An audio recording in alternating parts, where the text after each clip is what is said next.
A minha presença aqui se deve, como razão imediata, a esse jovem Manuelito Savarys, que me telefonou dá para se dizer, algumas horas atrás, dizendo que nós temos que ter essa participação aqui. E aqui estou. Para uma boa causa basta a manifestação e o desejo. O que vai acontecer a gente não sabe, porque eu expliquei para o Savarys o problema de compromissos. Eu tinha aula ainda ontem na PUC, prova, gripe, que também já dá para perceber que ela já começa a incomodar, mas a causa é muito grande. As condições em que as coisas vão acontecer não dependem tanto da gente. E nós estamos então aqui para isso. Se me mandasse lembrar de alguma coisa para o que eu fui convidado a palestrar, que me dissesse respeito mais proximamente, eu diria, é esta a proposta de hoje.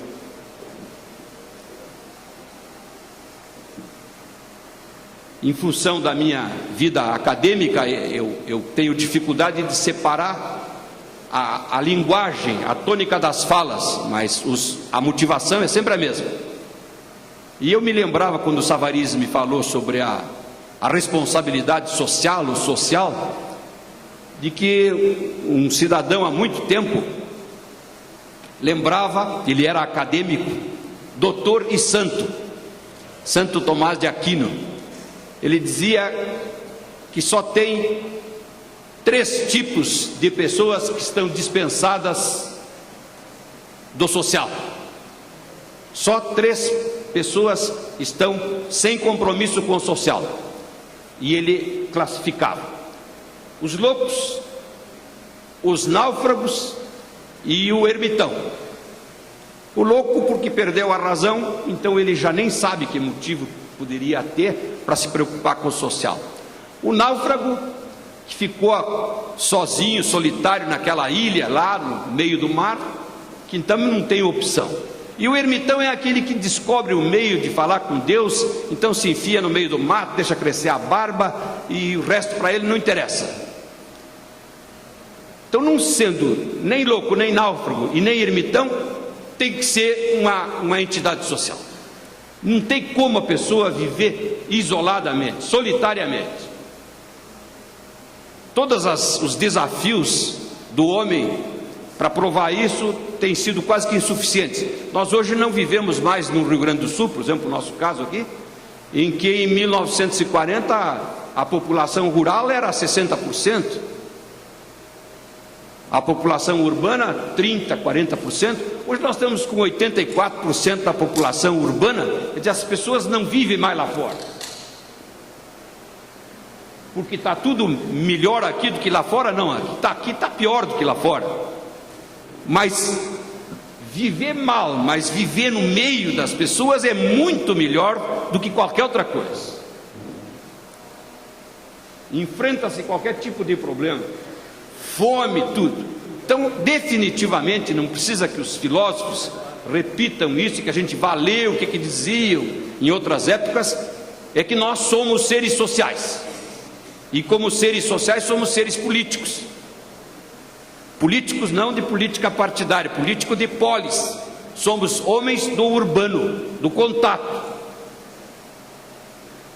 E nós temos necessidade disso. Porque sabemos que nós, por mais pobres que sejamos, sempre teremos alguma coisa para dar para o nosso semelhante. E ninguém, por mais poderoso que seja, não terá necessidade de alguma coisa para depender de um semelhante. Se nós olharmos isso com algum rigor, nós vamos ver que é definitivo.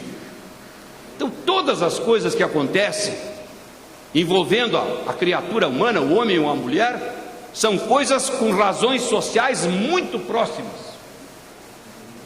Se tivéssemos dúvida, basta olhar para a importância da família, que mesmo não sendo a mesma de outros tempos, é uma instituição irrecusavelmente necessária para qualquer tipo de sucesso na vida social.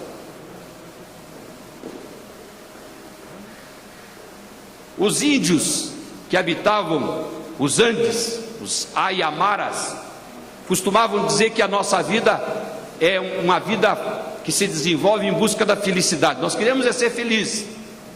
Ninguém vive para ser infeliz.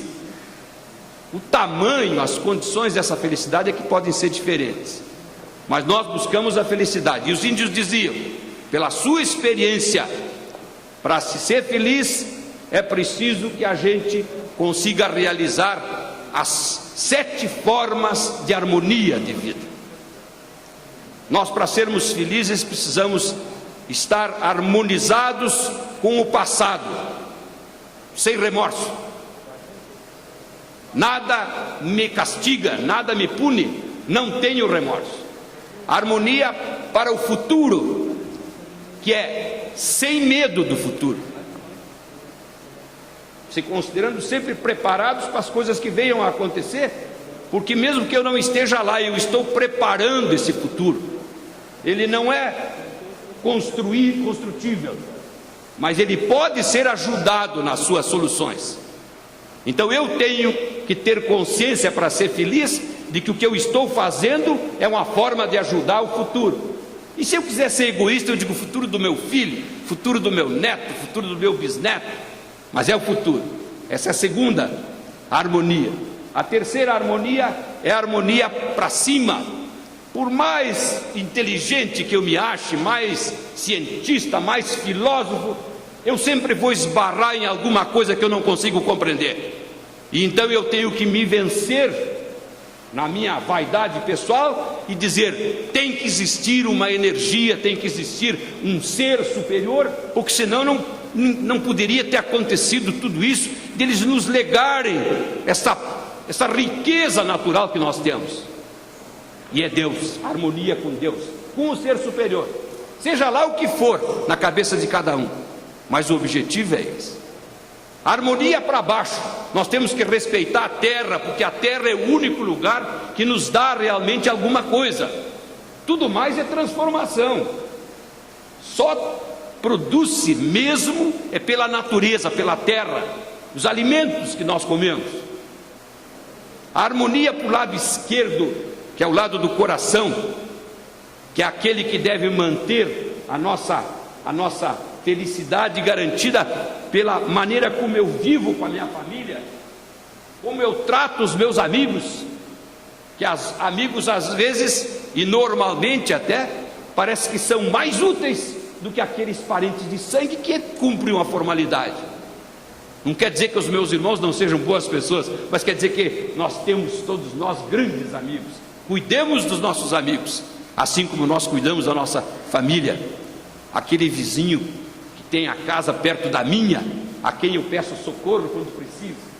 A harmonia para o lado direito, que significa a minha tranquilidade com relação à forma como eu trato a minha pátria, a minha terra, a minha cidade natal, os movimentos sociais que se fazem nesses lugares, e finalmente a harmonia para dentro de nós, de nossa avarice. Essa é a última, mas é a mais importante, que é a forma mágica de me permitir ser feliz. Eu tenho que ter consciência das coisas que faço e das coisas que preciso fazer, e até das coisas que eu também não faço, das quais eu me omito.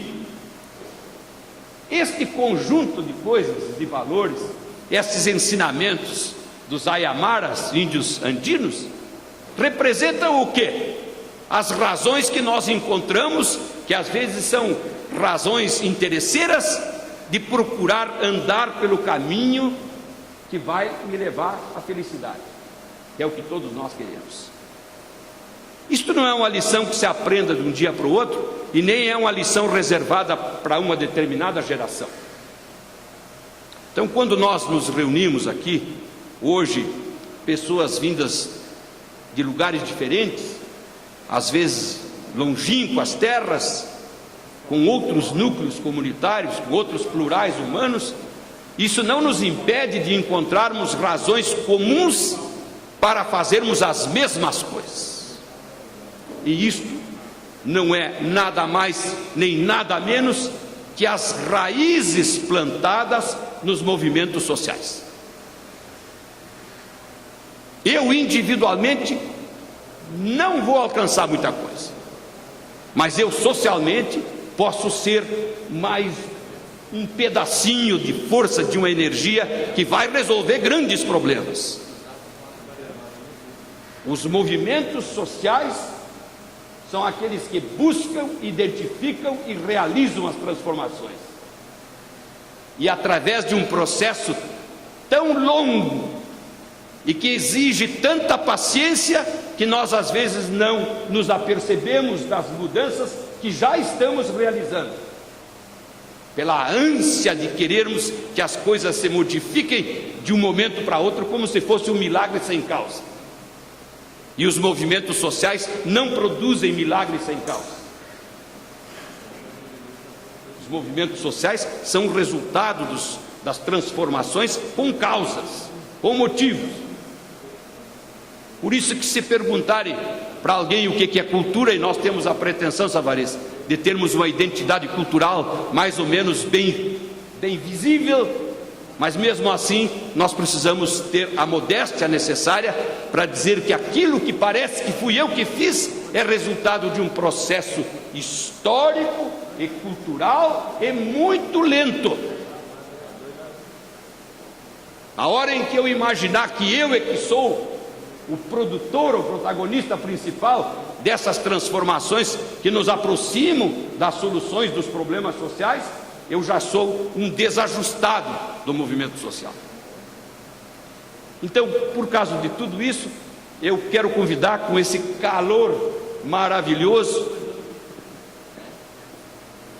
vim de uma jaqueta para dizer que estava respeitando o cerimonial, mas não resisti. Rogério viu que eu fui bonito até chegar aqui, mas aqui estou pingando já, né? Gripado, mais ainda. Eu quero que os senhores me deem essa concessão de me acompanharem em algumas pequenas reflexões, não muitas, e também não tão poucas, para não mostrar desprezo pelo que eu estou falando, para a gente dar uma visitadinha na história, mas bem esporádica, recolhendo aqui e ali algumas coisas que às vezes a gente deixa passar. Já está acontecendo mesmo, fica por isso mesmo. Não vou estar fazendo elogio ao camarada que viveu há 300, 400, 1000 anos. Não vou estar desenterrando os falecidos na Revolução Farroupilha. E isso a gente vai fazendo com tal naturalidade que daqui a pouco eu fico pensando que sou eu que fiz. A que eu estou me referindo? Os costumes. Os costumes são necessidades. O costume que não tiver uma razão ditada pela necessidade é um costume meio maluco. Então nós vamos encontrar respostas para todos os nossos costumes, as nossas vestimentas, as nossas comidas. Nós temos razões fáceis de serem identificadas. Por que eu uso bombacha? Botar uma bombachinha bem justinha na pele, um calor desses, imagina só. Então todas as coisas no campo apenas dos costumes ficariam entregues a determinados momentos que nos fariam até agir com certo desprezo quando se pensasse em querer ser rigorosamente reprodutor dos costumes do passado e querer esquentar a chaleira de ferro fazendo fogo no meio da rua.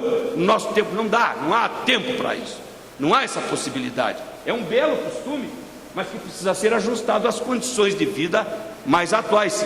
Então eu tenho que saber que aquele chimarrão, cuja água quente está sendo preservada numa garrafa térmica, não muda a qualidade do costume que eu também quero seguir de tomar chimarrão. Senão eu ia dizer, não, os castelhanos é que não têm razão de fazer chimarrão naquelas cuiazinhas pequenininhas.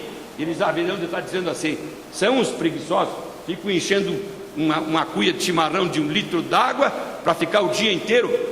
Então não será por aí que nós vamos nos identificar, e nem fazer movimento social. Tem que ter coisa mais importante. E aí, Savariz, vem um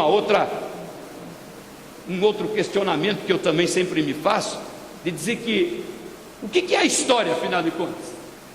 Professor de história, sei que tem muitos professores, mas o que é a história? Para que serve a história? Para registrar o que aconteceu? Então é um cronológico, é uma ata, fazer uma ata aí, levantei a tal hora, tal. Mas isso não é história. História é aquela que o tempo não esconde, é aquela que é feita pelo homem.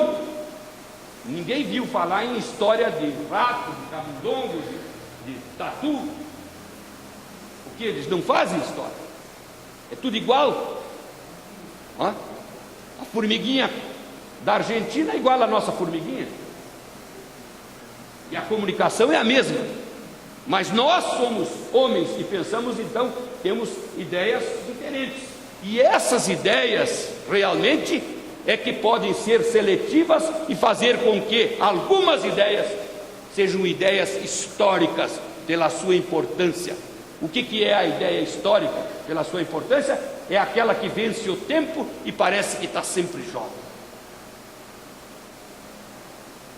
Estas ideias é que eu quero convidá-los para a gente fazer uma pequena reflexão sobre isso. Eu estava viajando, fui a Portugal, e eu queria encontrar material em português sobre o Ortega y Gasset, famoso José Ortega y Gasset. Queria encontrar material dele, lá em Portugal. Não teve jeito, não procurei, não consegui, porque ele é espanhol e eu estava em Portugal, mas eu queria pegar em Portugal, porque em Portugal eu ia pegar em português, eu queria em português. Até que estou caminhando na rua e tinha uma banca de revista de jornal, e ao lado da banca de jornal eu vi que havia uma montoeira de livros, e a minha curiosidade não resisti, e eu fui ver o que era aquilo. A gente estava junto, comentou: olha que livro, mas livro atirado no chão ali, e uma banca de jornal moderna, com vidro, com tudo, e com sombra e tal, e aqueles livros no chão. E ela disse: olha, dá uma olhadinha ali, aquele ali, Pequenas Histórias da Filosofia, Ortega y Gasset. Eu digo: não é possível, eu estou procurando livro desse homem em todas as livrarias, eles não têm, as edições se esgotaram, agora vou encontrar aqui no chão? Deve ser para mim mesmo isso, né? Peguei o livro. Esse livro é seu? Perguntei para o dono da banca, que de repente alguém jogou isso no lixo aí. Disse: não, é meu sim. Quanto é que sai? Sai €1, e os outros é tudo €1. Então era para liquidar mesmo, né? Para não sobrar nada no fim do dia. Um desses livros eu trouxe apenas por curiosidade, para ver que às vezes as coisas ficam escondidas. Esse Ortega y Gasset é o mesmo homem que disse que nós somos resultado das nossas circunstâncias e do nosso tempo, que é aonde eu queria fazer a ligação. Então estava lá a advertência do Ortega y Gasset dizendo que a história não pode ser conduzida como uma barca em alto mar que vai para qualquer destino e eu não tenho nenhuma interferência, ela vai me levando. Não pode ser assim. A história verdadeira é aquela que conta com a minha participação e a manifestação da minha vontade. Os gregos, bem mais antigamente, costumavam dizer que nas galeras, que eram aquelas embarcações, antes de conseguir as velas para poder aproveitar o vento, na parte de baixo, sem olhar para o mar, sem saber o que estava acontecendo, estavam as galés, que eram aqueles escravos que faziam a energia para movimentar o barco, e a parte de cima os que comandavam o barco e o leme. Então aqueles que estavam embaixo seria uma espécie de uma sociedade em que a população não sabe o que está acontecendo e não tem consciência disso. O nosso Ortega y Gasset insiste nas circunstâncias, e estas circunstâncias são determinantes do nosso tempo. E aí nós entramos numa outra questão, é saber qual é o nosso tempo. E onde é que nós estamos colocados para fazer alguma coisa ou deixar de fazer? É no tempo. Na mitologia grega tem a história da estrada que levava a Tebas, e que na estrada tinha um animal com corpo de bicho, de leão, e cabeça de homem, que era a esfinge. E essa esfinge atacava os viajantes. É a voz que está falhando mesmo, não é o microfone. E esse bicho fazia uma indagação, perguntava para os viajantes o que é a determinada coisa. Se não souber responder, vai ser recolhido, vai ser sacrificado. Então, desta simbologia é que nós tiramos a ideia de que o tempo é a nossa esfinge, porque é no nosso tempo que aparecem os bichos que nos desafiam, e os bichos são aqueles que provocam problemas sociais, bichos violentos. Então, como é que eu fico no tempo? O que aconteceu antes, a parte da história, esse é intocável, e fica lá, quietinho, os homens e as mulheres aguardando apenas o reconhecimento dos seus méritos, se é que tiveram, mas não pode fazer mais nada, e nem eu posso entrar lá. Se pudesse, já tinha saído atrás da minha mãe. Então não há o que se possa fazer com o passado. O passado já era, e o que era e o que foi nunca mais será, na música do compositor brasileiro. E o futuro, o que é o futuro? O futuro é aquilo que ainda não aconteceu, e embora eu faça um enorme esforço para poder ficar espichando a minha existência para chegar lá, eu não tenho certeza. Eu só tenho certeza no aqui e agora. Na minha própria vida, a parte passada é intocável, nem eu posso mexer. E a parte que não chegou, que é o futuro, esta eu faço votos, me esforço para durar até lá, mas não sei não. O mais provável é que essa parte do futuro seja cumprida pelos meus netos, pelos meus bisnetos, etc, etc, etc. Então, aonde é que eu tenho que atuar, Savariz? Aqui e agora. Este é o nosso tempo e estes são os nossos desafios. Se eu não considerar isso, eu estou negando a minha existência, a nossa existência, a existência dos senhores. Nada daquilo que aconteceu no passado pode servir de desculpa para mim não fazer nada no presente. E tudo que possa acontecer no futuro, terei eu responsabilidade muito grande pelas coisas que pela própria inércia social, a inércia do nosso tempo, do nosso aqui e agora, venham a acontecer ou sejam agravadas pelo que vem a acontecer. E qual é o nosso tempo então? Como é que está o nosso tempo? Não vou me demorar tanto para dizer isso, mas nós estamos sentindo. Quando, Savariz, eu escrevi algumas coisas a respeito daquela dissertação que nem é uma tese, a dissertação sobre o sentido e o alcance social do tradicionalismo, eu já tinha sérias preocupações com o que eu via, com o que estava acontecendo. Eu estava na Câmara dos Deputados e escrevi o primeiro trabalho, a primeira parte, um trabalho de 5 partes, que entreguei ao MTG para ser publicado. Eu dizia que estava preocupado, porque nós estávamos envolvidos em problemas sociais e as ações, pela sua indiferença, eram quase zero.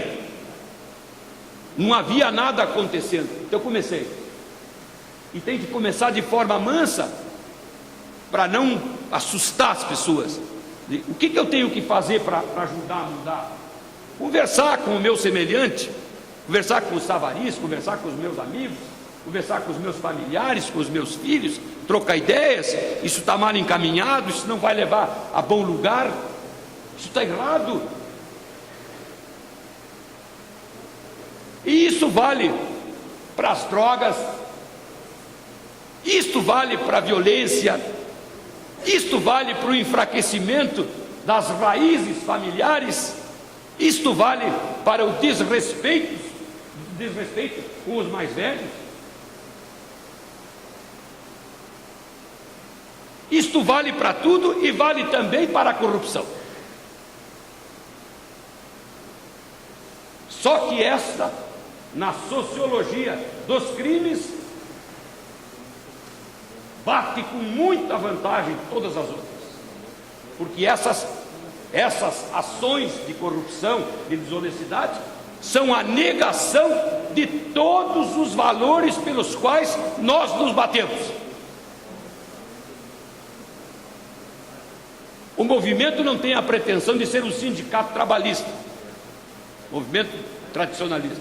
O movimento não tem a pretensão de ensinar uma religião diferente, nem pode. O movimento não é um partido político. O movimento só tem um compromisso, é com o social. O que incomoda o social é pauta do movimento, e o que não incomoda precisa da nossa proteção para que se resguarde para sempre. Mas quando acontece alguma coisa no nosso tempo, e eu percebo que quanto mais passa o tempo, mais grave fica, eu sou sócio, e sou sócio majoritário pela minha indiferença. Não se trata, como nós conversamos, não se trata de fazer processo, de botar ninguém na cadeia. Eu não estou pouco interessado. Eu quero é que parem de roubar. E isso só me dá autoridade para falar e para provocar se eu tiver a minha consciência em harmonia com o meu próprio comportamento. Seria uma loucura da minha parte eu estar falando de desonestidade, sendo uma figura repugnante da sociedade, exatamente por exemplar corrupto. É por isso que essas reuniões feitas a pretexto de se discutir o problema da honestidade ou da falta de honestidade, é uma reunião que infelizmente é feita pelos que podem falar nesse assunto e pelos que têm a paciência de escutar, mas nem quem fala e nem quem escuta precisava estar ouvindo. E aqueles que precisavam estar ouvindo se afastam da gente como o diabo da cruz.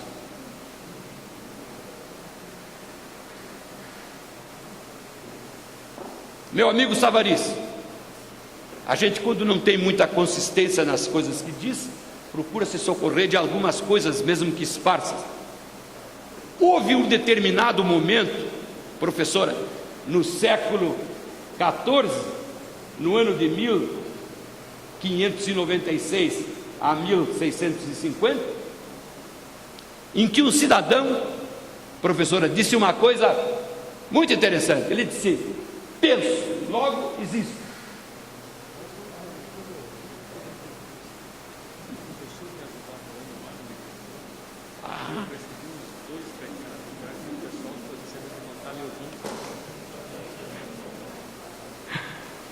Esta razão é irrecusável. Vamos ajudar então. Tem mais gente nos ouvindo, então temos que ter cuidado com isso. Mas eu estava dizendo que um homem disse essa expressão no meio de uma história, no meio de uma cultura, no meio de grandes cabeças que estavam dizendo coisas e propondo coisas. O que aconteceu? O homem disse: penso, logo existo. Pois esta expressão produziu uma verdadeira revolução no intelecto humano, que as pessoas começaram a se dar conta de que elas individualmente têm a maior importância. A maior importância. Por que eu tenho maior importância? Primeiro, porque eu estou vivo. E segundo, porque eu sei que eu estou vivo. A formiga não sabe disso. Nenhum bichinho sabe disso. Mas o homem sabe. A partir dessa hora, se começou a olhar para a vida humana e para o sentido da vida humana como coisa muito diferente do que se tinha antes, que era um conformismo que denunciava a existência de qualquer tipo de sentimento pelo valor da vida. Logo depois dele, ou 2 séculos depois, um outro homem chamado Immanuel Kant, filósofo alemão, disse uma outra coisa mais importante do que essa.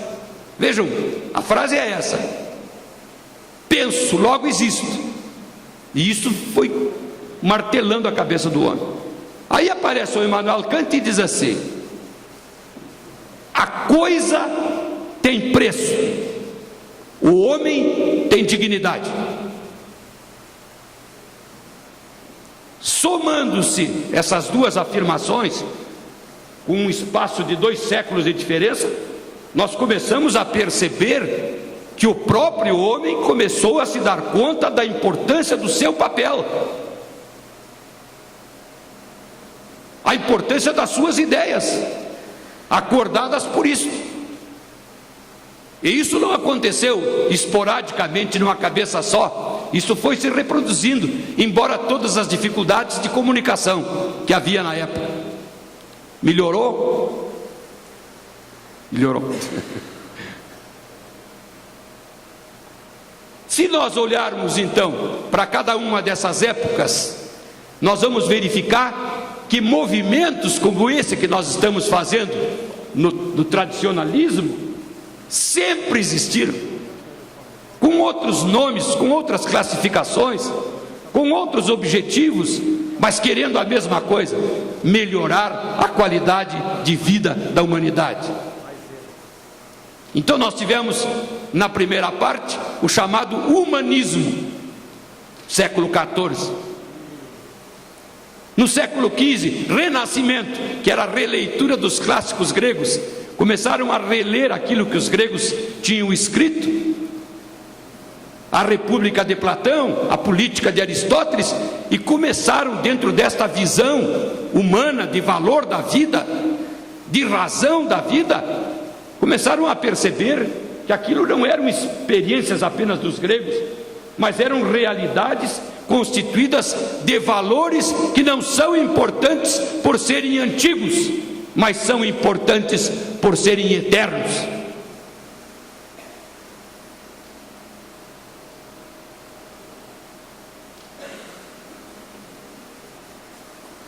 E o que é que o Kant quis dizer com a coisa tem preço e o homem tem dignidade? Quis dizer isso mesmo. O que é dignidade?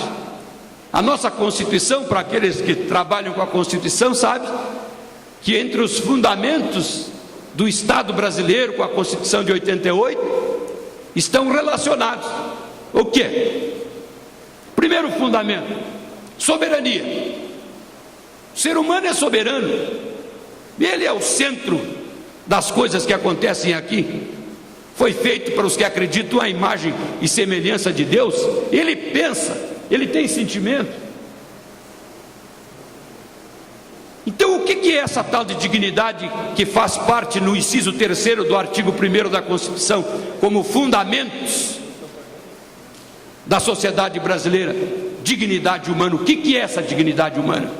Dignidade humana é respeitabilidade, é nobreza de caráter, é personalidade forte, é conduta sem jaça, sem mancha, é honestidade, é coragem de ser honesto. Tudo isso é dignidade e tudo isso é o homem. E as coisas que não param vão se transformando num aspecto físico, material, e vão deixando a gente com certa dúvida se aqueles valores permanecem ou foram superados. E eles se mantêm. Estes valores superiores se mantêm. Acontece uma coisa inimaginável. O homem inventa, o homem cria, o homem transforma, o homem modifica, o homem faz tudo aquilo que um pouco antes parecia impossível. O homem vai à lua, o homem anda, tem uma estação interplanetária que a gente não tem. É difícil, para mim pelo menos, é difícil compreender como é que essas coisas podem acontecer com essa certeza. Então o homem faz tudo isso, constrói pontes que passam por cima do mar, quando às vezes as pontes, mesmo no meu tempo lá em Lagoa Vermelha, uma ponte de um riozinho lá no Passinho Fundo, já era uma loucura, porque cada vez que dava uma enchente levava a ponte. Agora estão fazendo ponte que passa por cima do mar. Mas ao mesmo tempo que tudo isso acontece, nem preciso falar na tecnologia, na digitalização, neste recurso que eu estou usando nesse instante, que deve estar me levando ao Brasil todo, espero que sim, com qualidade, e até para fora do Brasil. Eu nem sei onde é que vai. Como serrano de Lagoa Vermelha, fico até meio assustado de saber, mas o que eu estou dizendo aqui vai para onde? Vai para todos aqueles que devem ter também as suas sociedades, os seus movimentos, mais discretos, mais simples ou mais arrojados, mas semelhantes aos nossos, porque nós estamos sendo atraídos por valores que não são importantes por serem antigos, mas são importantes por serem eternos.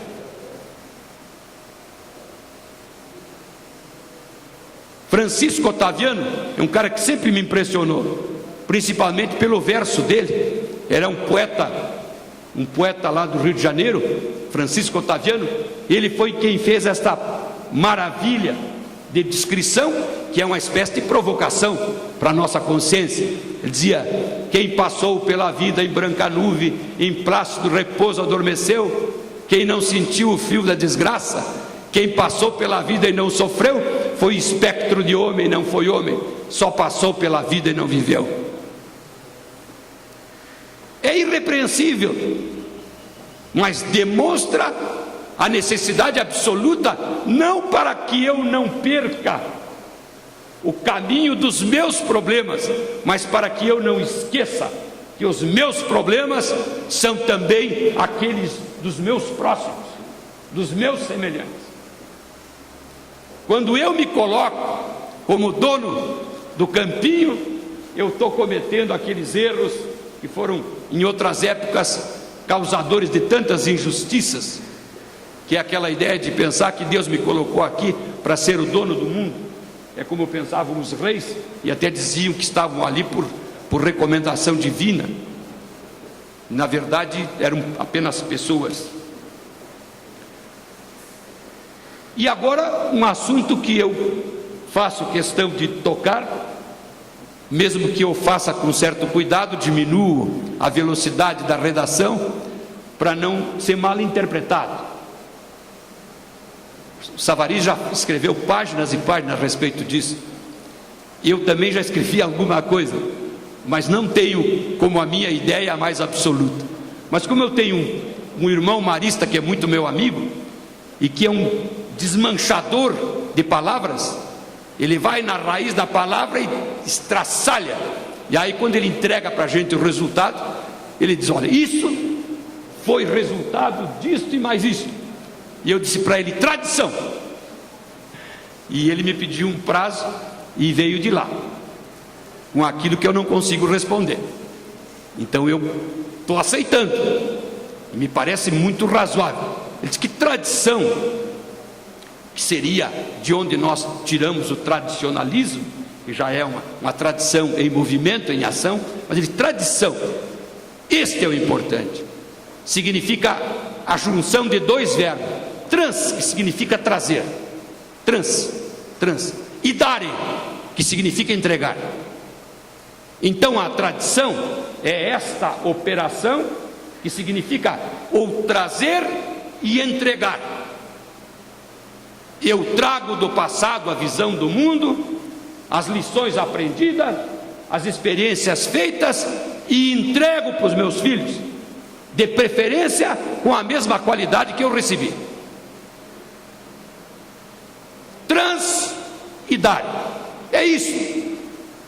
É isso que acontece para nós, na nossa existência, no presente, quando nós ficamos recolhendo essas coisas maravilhosas que o passado já experimentou, que para eles não vai acrescentar nada, porque nem eles vão estar ligando para as nossas palmas e para os nossos elogios. A apologia do Jarbas não está nem aí para aqueles que já fizeram o papel deles. Eles têm a consciência tranquila, estão gozando da felicidade que merecem. Mas nós continuamos esse papel e continuamos esse trabalho da tradição, do trazer e do entregar, esse processo bipolar que eu recolho de um passado imóvel, intocável, e entrego para um futuro construtível.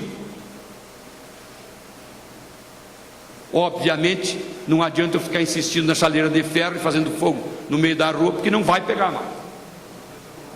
Vai entrar água quente para a chaleira térmica, para a garrafa térmica, e eu vou tomar chimarrão até mais perto dos uruguaios, que tomam bem pequenininha. A nossa não é bem pequenininha, mas não é tão grande, aquela feita para se exibir, não é? É um negócio meio fora de exagerar.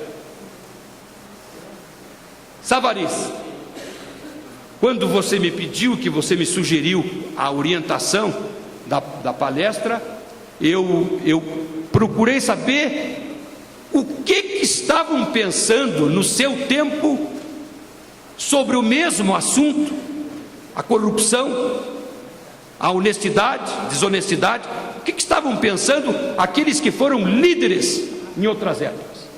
Então, veja que preciosidade. Eu fui há 500 anos antes de Cristo e encontrei na Grécia um filósofo, que todo camarada que era sabido naquela época era filósofo. Filósofo agora tem que ter curso, mas o filósofo da época era aquele que tinha coragem de pensar além daquilo que todo mundo sabe. Não era filos saber, não era amigo do saber, mas não era sábio. Ele estava dizendo uma coisa que outros talvez não tivessem a coragem de dizer. E o Solon, como sábio, dizia: os sem vergonha não podem governar. Ele não estava fazendo crítica para ninguém 500 anos antes de Cristo, nem ele estava pensando o que pudesse estar acontecendo para nós agora, mas já é um sinal. A repulsa que provocava numa pessoa como ele, que foi um dos 7 sábios da Grécia. Fui depois para 399 com o Sócrates, e o Sócrates foi uma figura fantástica. A única coisa que ele sabia fazer era perguntar, não escreveu uma palavra.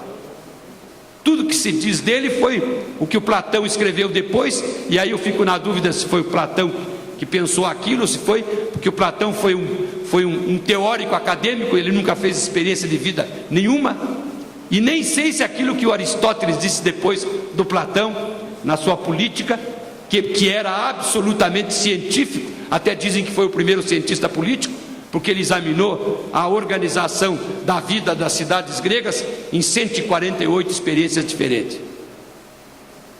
O que disse o Sócrates? O que importa é viver honestamente. Por que ele disse isso? Solto aqui. O Sócrates era o homem que fazia pregação na praça pública, na Ágora, em Atenas. Então ele ia lá e os reis mandavam seus filhos, os imperadores, para aprender com o sábio que sabia perguntar.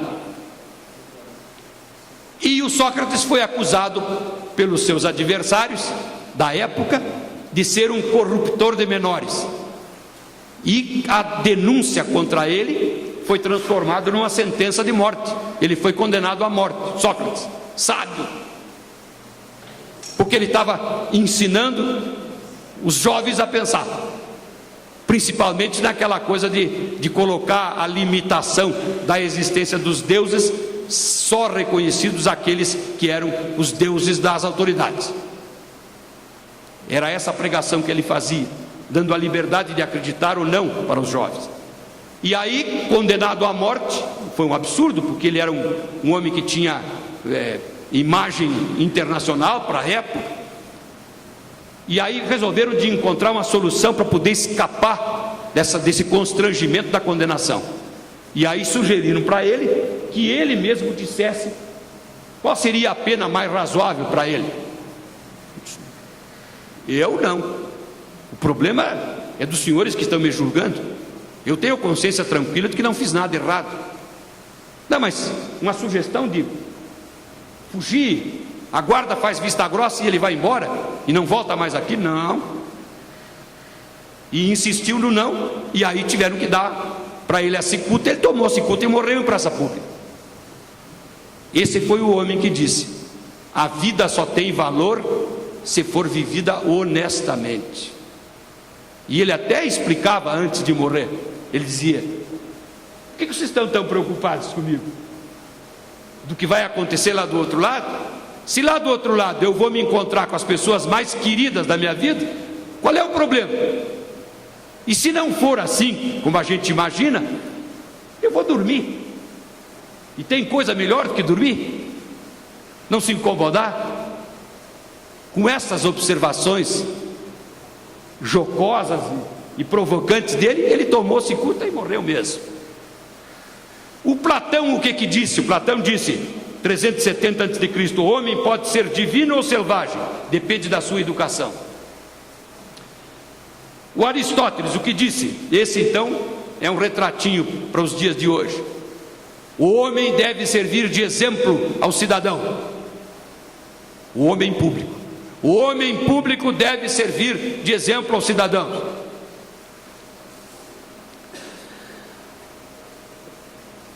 Eu trouxe aqui uma série deles, mas vou chegar mais perto do nosso movimento para ficar mais interessante.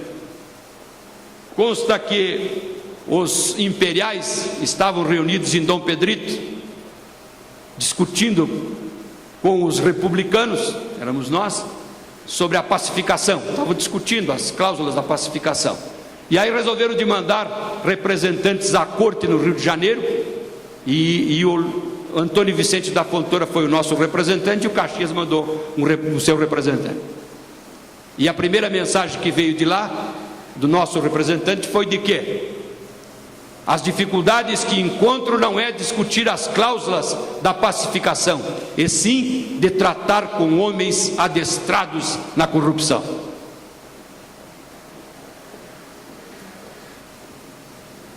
Dom José Hernandes, tive em Livramento agora há pouco tempo. Dom José Hernandes esteve exilado em Livramento. Ele era argentino, de La Plata, e ele escreveu um poema que é mais famoso do que o nome dele. Ele é o Dom José Hernandes, mas o poema é o Martim Fierro. Então o cara sabe o que é o Martim Fierro, mas não sabe quem foi o Dom José Hernandes, que a obra foi maior do que o autor. O que ele dizia sobre esses mesmos problemas lá em 1876, mais ou menos? Ele dizia, no espanhol de Lagoa Vermelha, o espanhol de Lagoa Vermelha é um espanhol meio aportuguesado, dizia: muitas coisas pierde el hombre, que às vezes se vuelve a achar, pero les devo ensinar y es bueno que lo recuerden, se la vergüenza se pierde, jamais se vuelve a encontrar. E ele acrescentava: ave de bico encorvado, le tiene al robo afición, pero el hombre de razón no roba sequer um cobre. Não é vergüenza ser pobre, é vergüenza ser ladrão. E ele completava na minha área, na área jurídica: la lei es tela de aranha, em minha ignorância lo explico.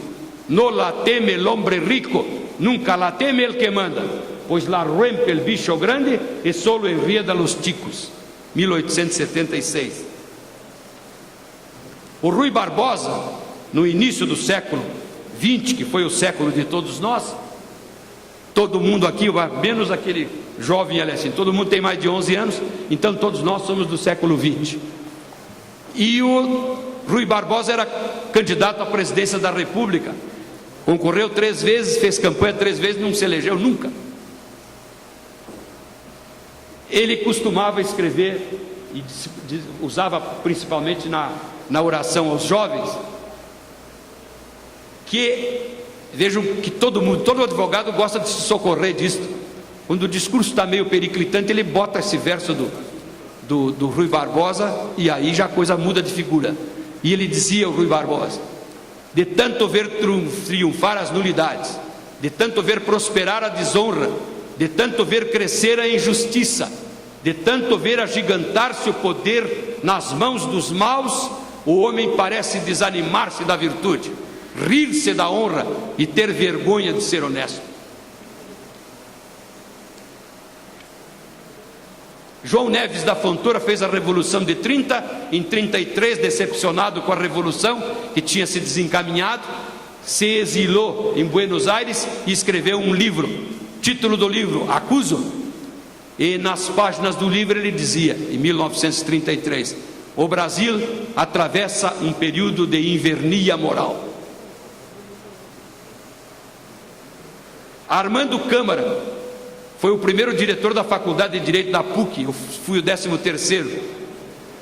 Ele foi instigado pelos seus amigos para ser senador. E ele disse: não quero. Não, mas insistiram.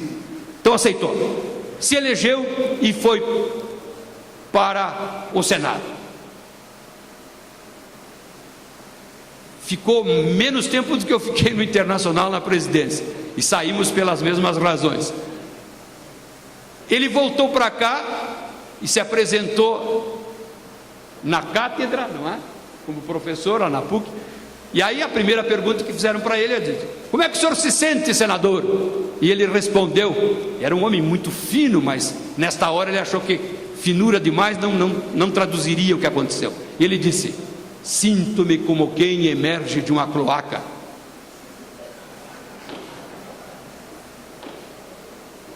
Meus companheiros, minhas companheiras, estou cansando vocês, mas é interessante a gente fazer essas reflexões. Eu estava num programa de televisão que eu faço nas terças-feiras. Eu faço um programa na TV Pampa, hoje antes era TV Guaíba, e lá na mesa a gente tem aquele que é encarregado da parte mais cultural, que é o professor Appel. E o professor Appel: Jarbas, você que tem tratado tanto aí de um determinado assunto, que é exatamente esse da corrupção, ele disse: você já leu o livro de Joaquim Manuel de Macedo, intitulado Memórias do Sobrinho do Meu Tio? Eu digo: não, nem pelo nome nunca tinha visto falar. Diz: então busque, foi reeditado. E eu fui atrás, Savariz, e comecei ali, não consegui parar mais, não era muito grande. E lá na elaboração do livro, ele antes é um romance que ele imagina a Chiquinha, que é a mulher dele. Então ele faz um diálogo com a Chiquinha acusa, ele se defende, ele levanta uma questão nova, ela responde e tal. Então assim, mas antes de escrever o livro, ele colocou um prólogo, que é uma abertura, ele mesmo. E na abertura ele diz isso que eu trouxe para cá: nas camas duras da casa de correção dorme muita gente. Isto aqui foi em 1867, 68. Não vou pensar que é hoje.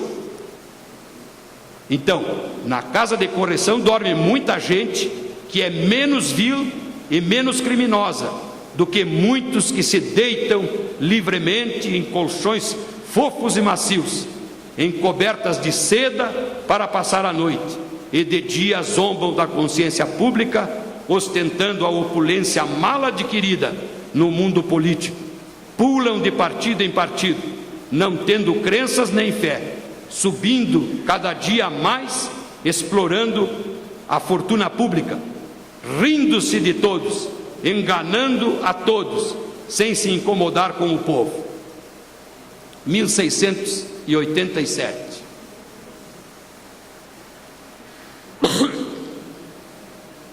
Meus companheiros e minhas companheiras, os sociólogos estudaram esse fenômeno da corrupção e criaram uma tipificação.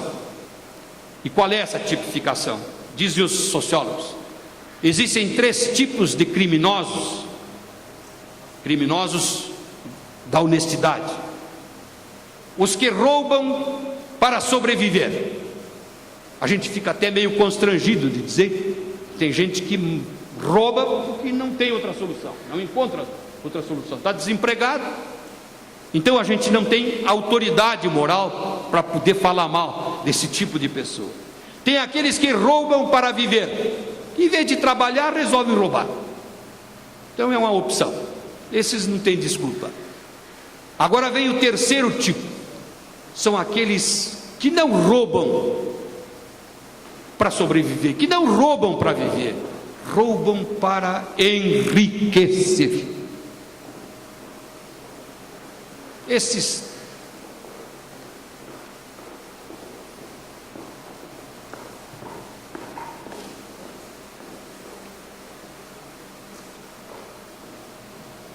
não sabemos para onde estamos indo, só sabemos que a história nos trouxe até aqui. Por quê? E eu também. Qualquer coisa que eu não devia ter dito, a culpa é do Manuelito Savariz.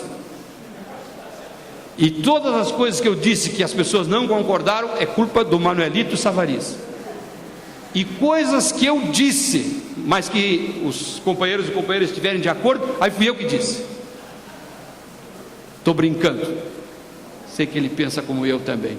Eu vou encerrar dizendo uma coisa muito forte, mas que não fui eu que disse, e agora, bem recentemente. Sabem que tem um homem no Brasil que foi um monumento, chamado Oscar Niemeyer, tem 103 anos. Ele colocou na internet, nos seus recursos, esta frase, com o que eu encerro, pedindo desculpa pela impertinência, pelo excesso e pelo abuso da paciência de todos, mas foi uma honra muito grande falar para os tradicionalistas. Nós estamos lutando pelos nossos valores. Tradicionalismo é uma luta indormida pelos nossos valores. E os nossos valores nós sabemos. Entre esses está esse que é a essência da moralidade. Nem precisa dizer, depois daqueles pensamentos históricos, não precisa dizer. Mas vejam o que diz Oscar Niemeyer, que podia estar preocupado com todas as outras coisas, mas não sobre o que está acontecendo. E ele disse, e assim encerra: projetar Brasília para os políticos foi como criar um lindo vaso de flores para vocês usarem como pinico. Brasília nunca deveria ter sido projetada em forma de avião, e sim em forma de camburão. Muito obrigado.